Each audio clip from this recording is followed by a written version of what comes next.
So this is something we deal with a lot when we do trainings, and it's been coming up more and more. So I wanted to talk about it, which is, well, I do it the way the client wants.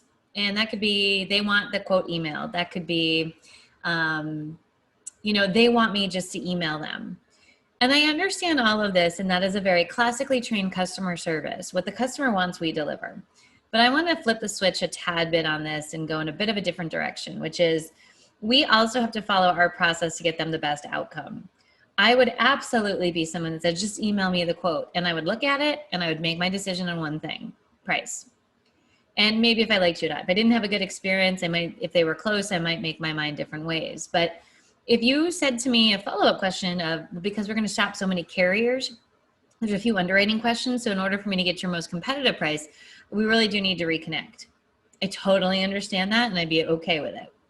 But the initial thing a client says is because they don't understand your full process, and you have to defend your process to get the best outcomes, which means you need to stop for a second and say, how do I drive the best outcome? For example, I went to a new gym this morning and it was awesome. And, they're looking around and I started seeing that they have a process. It's circuit training. So they put me on the rower first. Well, they put me on the rower first because as a newer person to the gym, sizing it all up and getting strapped in takes some time, just to go over it. And they also put me there because it's generally, as far as fitness goes, something that the most majority of people can do. Because I ended with 20 minutes of running, which let's just say the amount of Doritos I've eaten during the coronavirus caught up to me big time as I was sucking wind running. And I don't like running to begin with, so this was a double whammy. Had they put me on that first, I would have been like, you know what, I'm good. But it was rewarding to stick it out and see everything.